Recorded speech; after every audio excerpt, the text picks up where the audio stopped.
A'udzubillahi minasyaitonirrajim. Bismillahirrahmanirrahim.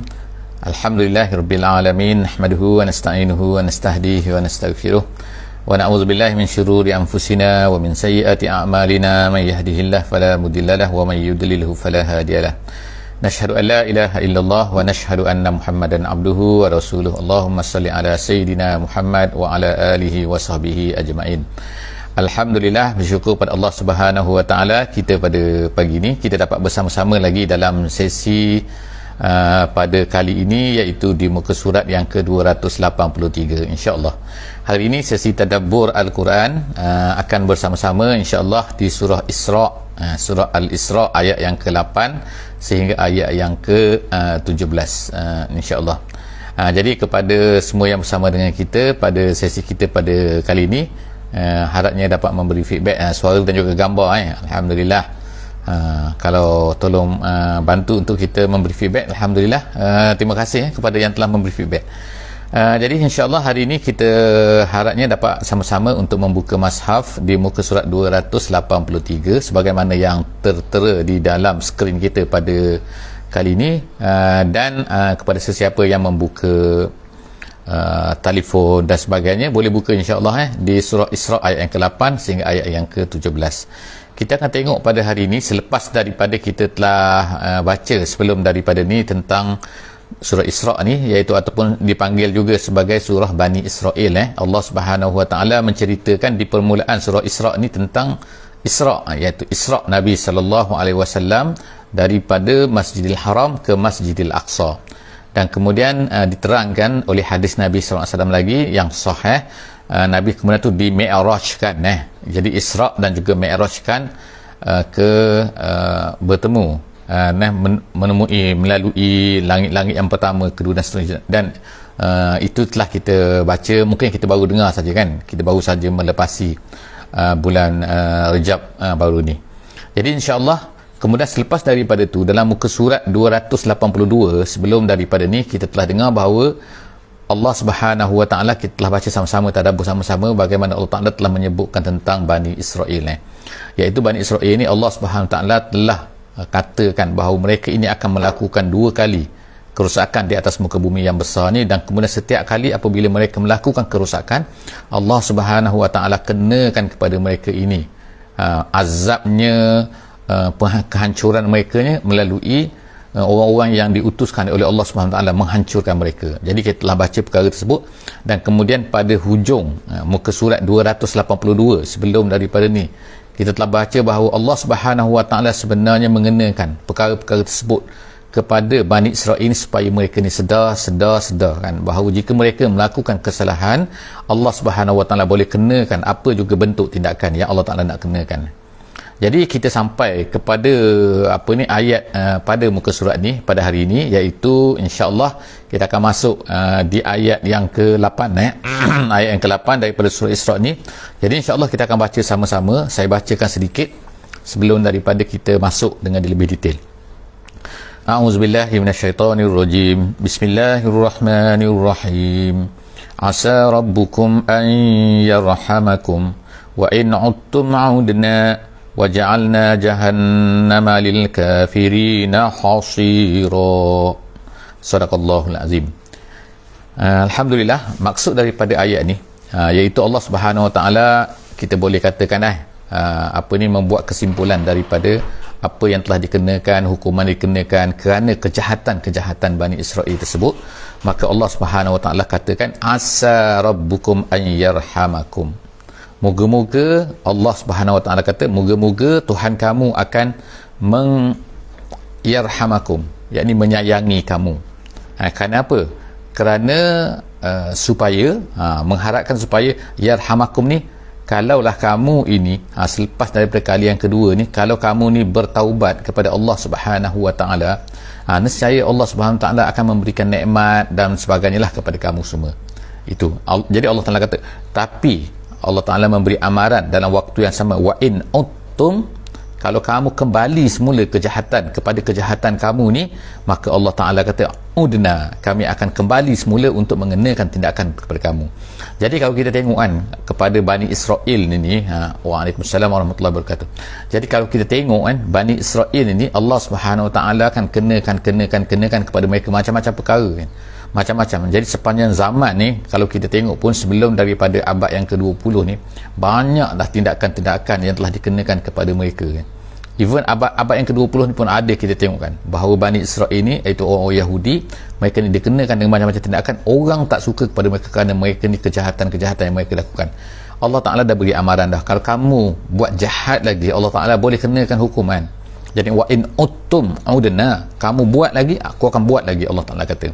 Tapi mereka tak serik. Sebenarnya dalam masa yang sama Allah SWT nak beri peringatan juga, hin-hinnya kepada kita semua umat Islam ni.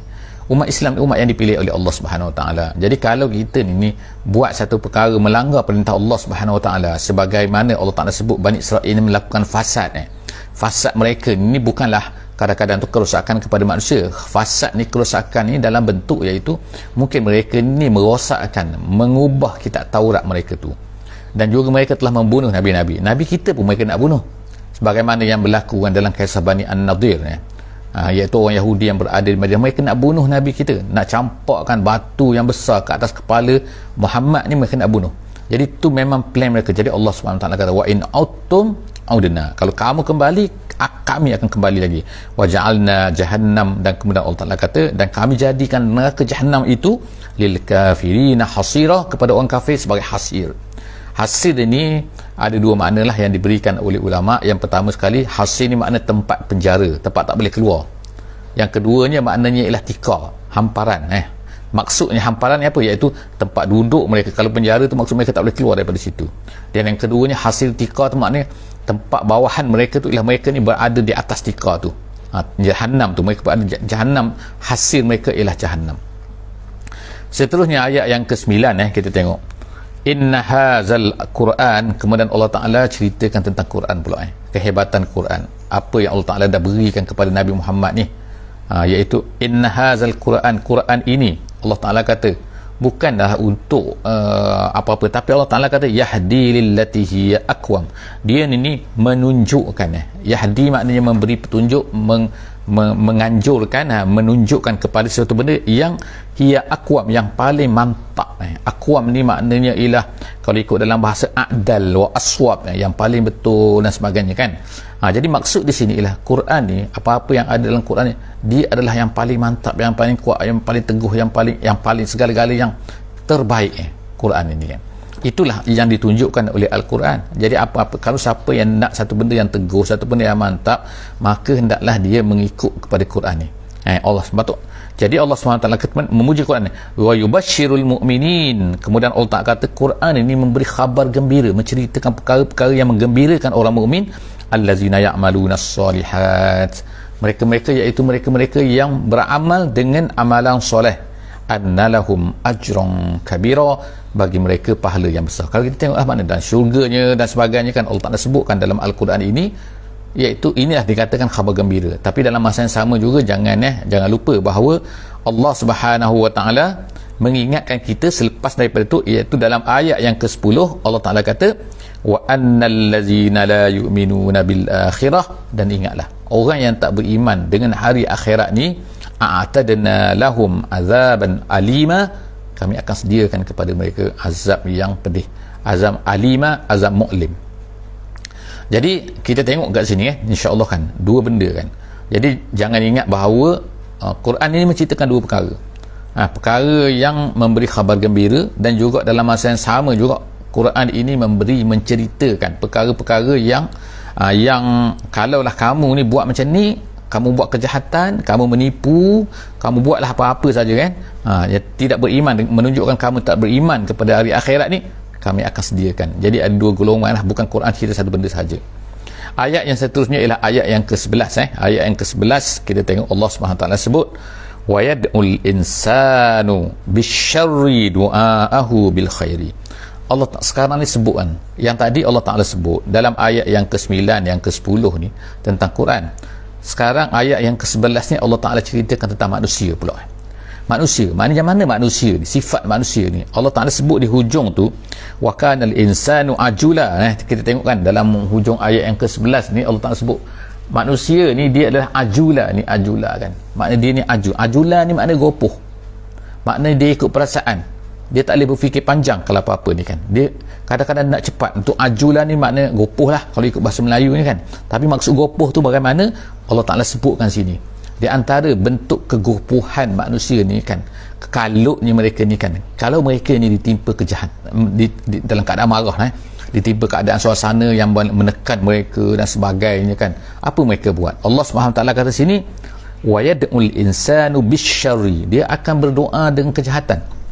Maksudnya ulama tafsir kata berdoa dengan kejahatan ni kadang-kadang bila dia ni nak marahkan dia kata celaka lah. Kita tengok kan biasa kan tak kita tak mesti berdoa ni makna ya Allah berilah kecelakaan, bukan macam tu. Tapi maksudnya makna kadang-kadang kan tanpa sedar makna kita sebutkan perkataan celaka kamu, itu doa tu kan.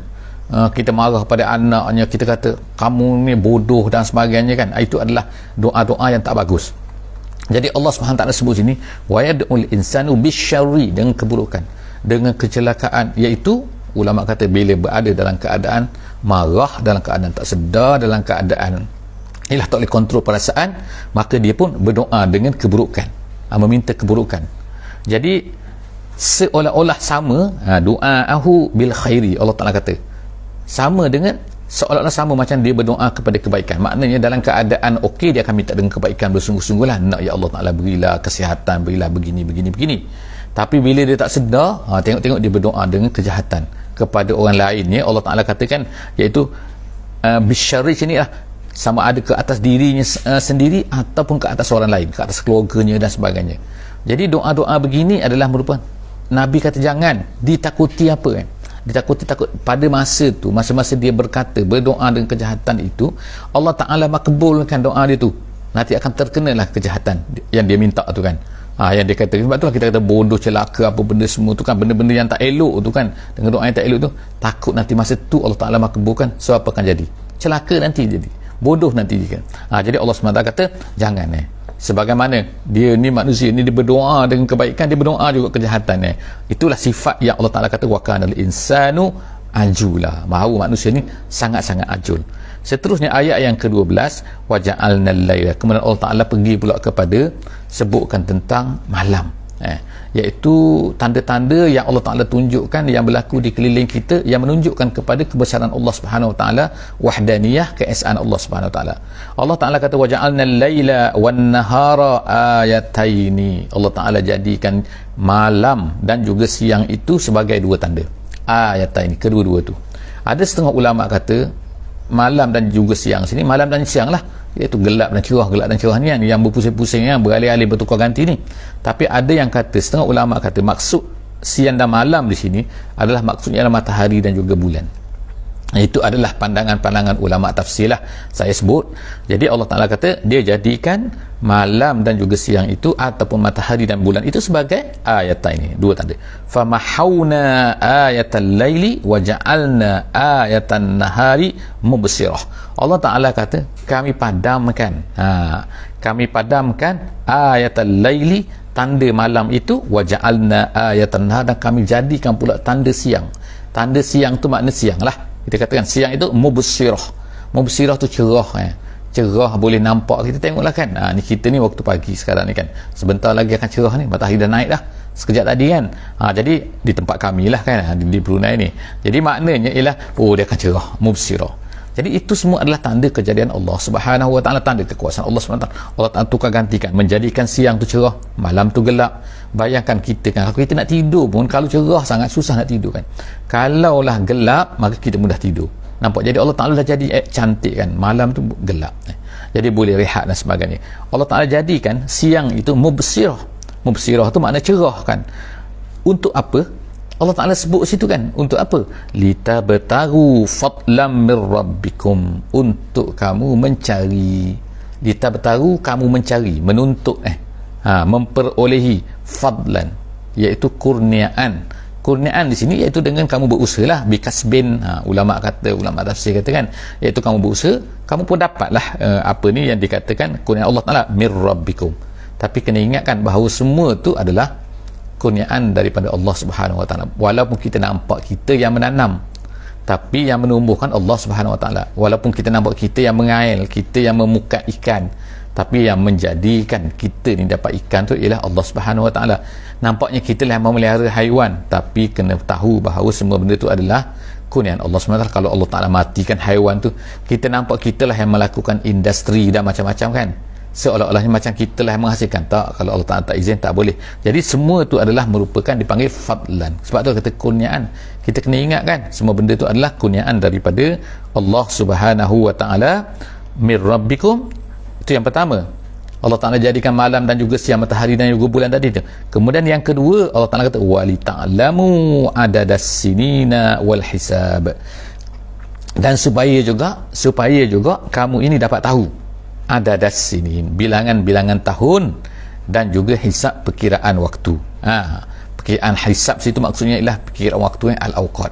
Jadi makna sini dengan kalau tak ada malam siang, macam mana kita nak kira? Macam mana kita nak tahu kan?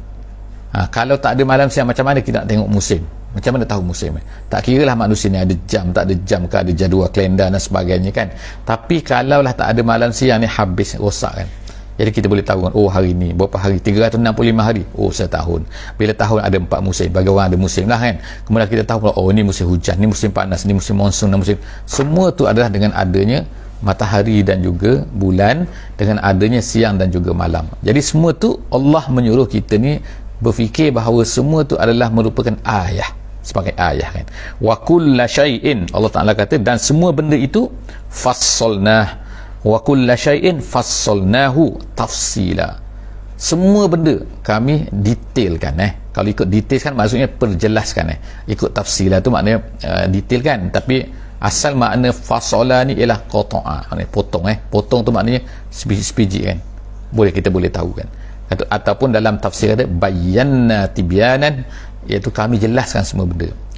Jadi Allah Ta'ala ceritakan, maknanya tengok kan, maknanya kadang-kadang secara direct, kadang-kadang Allah Ta'ala campurkan ilmu tu kepada manusia, lalu manusia itu menerangkan kepada kita. Kita pergi sekolah, kita boleh belajar kan. Jadi manusia tuliskan buku-buku daripada ilmu-ilmu tu. Itu semua adalah merupakan daripada Allah Subhanahu Wa Ta'ala. Jangan ingat bahawa benda-benda tu semua adalah datangnya daripada manusia kan. Kemudian Allah Ta'ala sebutkan dalam ayat yang ke-13, kita tengok ayat yang ke-13 insya-Allah. Wa kulli insanin, Allah SWT kata, ingat selepas itu, wa kulli insanin, semua manusia, alzamnahu ta'irahu, kami telah lekatkan, kami telah ikatkan. Apa dia? Ta'irahu maknanya amalan-amalannya, maksudnya. Jadi Allah SWT kata bahawa manusia ni dia terikat dengan amalan dia. Maksud amalan itu amalan atas dunia lah kan, fi unukihi, di atas lehernya. Jadi kenapa disebut leher? Kerana leher ni seolah-olahnya apabila satu benda tu diikat pada leher lah kan. Jadi kalau orang pun nak ikat orang pun dulu kan, orang zaman orang pergi memperhambakan manusia, pergi tangkap orang, dia ikat pada leher. Jadi ikat pada leher ni maknanya satu benda yang tak terlepas lah daripada dia. Bukanlah maknanya leher untuk leher dia saja, tak, tapi maknanya leher itu adalah menunjukkan kepada sesuatu benda tu bila diikat di leher kepada leher. Jadi Allah SWT ikatkan, Allah Ta'ala kata diikatkan manusia ni dengan amalan dia. Maknanya tak boleh lari, amalan tu tak boleh kita berpisah daripada kita. Allah Ta'ala kata alzamnahu ta'irahu fi unuki, Allah Ta'ala lekatkan, ikatkan amalan itu pada lehernya. Kemudian wa nukhriju lahu yaumal qiyamati kitaban yalqahu mansyura, dan kemudian nanti kami akan keluarkan untuknya, Allah Ta'ala kata nanti pada hari akhirat nanti kami akan keluarkan untuknya pada hari kiamat, yaumal qiyamati kitaban, satu benda yang tertulis, yang mansyura, yalqahu, akan diberikan kepada dia, mansyura. Mansyura makna terbuka, makna benda tu boleh dibaca, maknanya benda apa benda yang berlaku pada kita ni pada hari ini ni sebenarnya adalah telah ditulis oleh Allah Ta'ala. Kita buat jahat, kita buat baik, ditulis. Jadi benda tu nanti akan ada, akan dibawa kepada kita nanti kan. Nanti kita akan dibentangkan kepada kita, Allah Ta'ala buka pada kita kan. Baca. Jadi Allah Ta'ala kata apa situ, kita tengok dalam ayat seterusnya, iaitu Allah Ta'ala kata Iqra, Allah Ta'ala kata.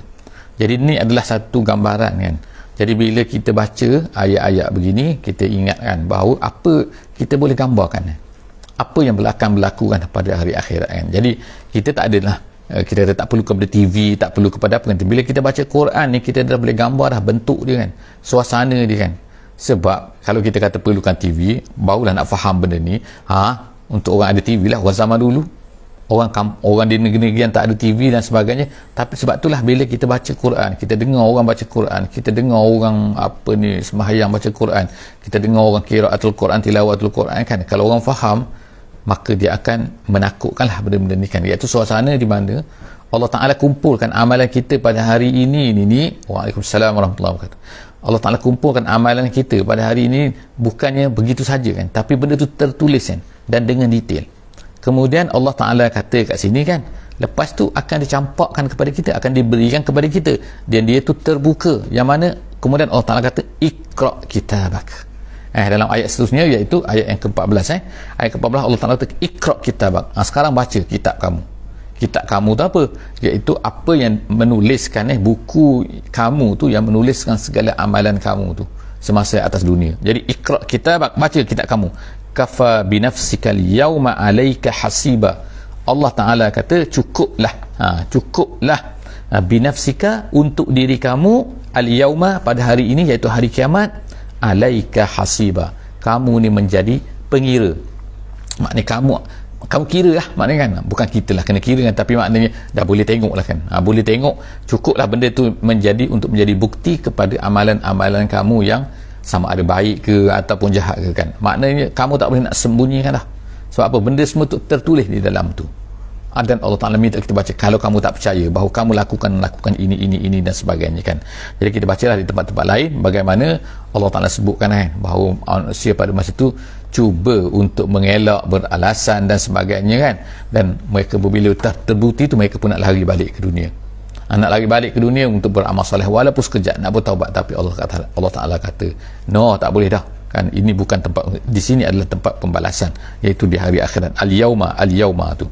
Kemudian seterusnya Allah SWT sebut dalam ayat yang ke-15 manihtada fa innama yahtadi li nafsih. Sesiapa yang mendapat petunjuk, siapa yang mengambil petunjuk, fa innama yahtadi li nafsih, maka sebenarnya petunjuk dia untuk dirinya sendiri. Makna siapa yang beramal soleh ke, siapa yang mengikut Islam ke, sebenarnya untuk diri dia, bukan untuk siapa-siapa, bukan untuk orang lain, bukan untuk nak Allah Ta'ala kan, tak ada. Allah Ta'ala tak perlukan kepada kita semua kan. Siapa yang beramal soleh, siapa yang baik, siapa yang ikut Islam, maka dapat untuk diri dia. Jadi siapa yang beramal, kita katakan pada hari ini, adalah untuk diri dia, bukan untuk siapa-siapa yang lain. Jadi manihtada fa innama yahtadi li nafsihi, untuk dirinya. Dan kemudian Allah Ta'ala sebalik daripada tu, wa man dhalla fa innama yadhillu 'alaiha. Dan siapa yang sesat, siapa nak ikut tak nak ikut yang baik, yang betul dan sebagainya ni, Allah Ta'ala kata fa innama yadhillu 'alaiha, sesungguhnya kesesatan tu ke atas dia. Kalau dia sesat, nanti balasan di atas kesesatan itu ialah ke atasnya, bukan ke atas orang lain. Kemudian Allah Ta'ala kata wala taziru waziratun wizra ukhra. Tu satu konsep lah, satu prinsip yang Allah Ta'ala kata seseorang itu tidak akan menanggung dosa orang lain. Awak buat jahat, awak sesat, awaklah kena.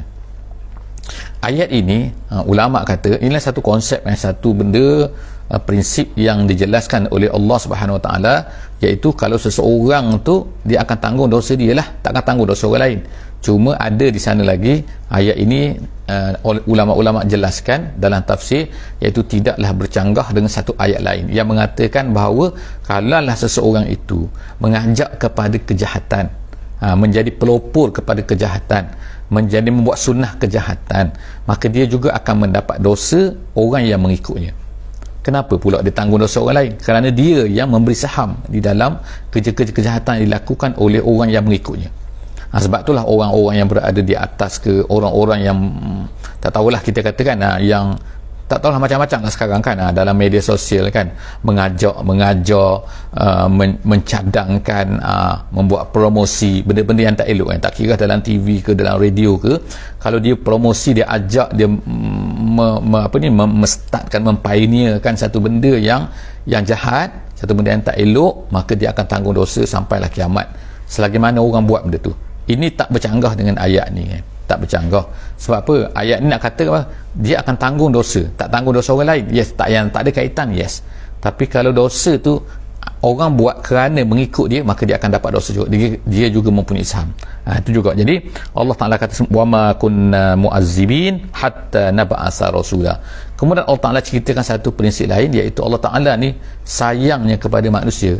Dia ni Allah Ta'ala tidak akan menghukum manusia itu, mengazab manusia, melainkan setelah diutuskan Rasul. Maknanya Allah Ta'ala akan hantar Rasul, akan cerita dulu kan. Kalau zaman sekarang ni Allah Ta'ala hantar pendakwah bercerita kepada Islam kan, menceritakan Islam kepada manusia, dan Allah Ta'ala tak akan mengazabkan orang yang tak tahu apa-apa, yang langsung tak tahu apa-apa. Maksudnya ialah yang tak ada diberitahu, yang tak tahu Muhammad, yang tak tahu apa, tiba-tiba kena azab dia.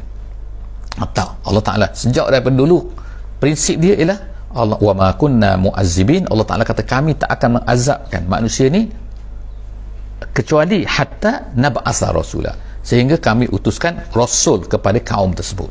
Kemudian wa iza aradna, kemudian seterusnya Allah Ta'ala kata dalam ayat seterusnya, iaitu ayat yang ke-16, wa iza aradna an nuhlika qaryatan, apabila kami nak menghancurkan satu-satu kampung, satu-satu negeri itu, Allah Ta'ala kata amarna mutrafiha, kami akan suruh orang-orang yang mutraf ni dalam tafsiran kata ialah ru'asa, iaitu ketua-ketua, kepala-kepala negeri itu, orang-orang kaya, itu nama dia mutraf. Jadi Allah Ta'ala kata kami akan suruh, maksud suruh situ ialah menyuruh mereka ini dengan kebaikan, menyuruh mereka ini dengan iman, menyuruh mereka ini dengan amal soleh. Tetapi adakah mereka ikut? Allah Ta'ala kata tandanya nak berlaku kehancuran kepada negeri tersebut ialah lalu fafasaku fiha, mereka buat fasik di dalam negeri tersebut. Maknanya mereka tak ikut. Maknanya dah datang dah anjurannya, mereka dah datang dah peringatan kepada mereka supaya beriman, tapi mereka tak ikut juga, bahkan mereka menjadi fasik. Allah Ta'ala kata fafasaku fiha, buat kerosakan, buat fasik, buat kejahatan, tak indah kepada kebaikan, tak indah kepada ajakan-ajakan kebaikan tu. Fahaqqa alaihal qaul, Allah Ta'ala kata maka wajiblah ke atas mereka pada ketika itu, fadammarnaha tadmira, Allah Ta'ala akan hancurkan sehancur-hancurnya. Jadi maknanya inilah satu peringatan kepada kita jugalah yang hidup pada hari ini, bahawa Allah Subhanahu Wa Ta'ala ni tanda bila nak hancurkan sesuatu negeri itu ialah Allah Ta'ala akan utuskan adanya pendakwah, adanya pengingat-pengingat kepada kebaikan kan, mengingatkan kepada iman, mengingatkan kepada amal soleh, kepada orang-orang besar.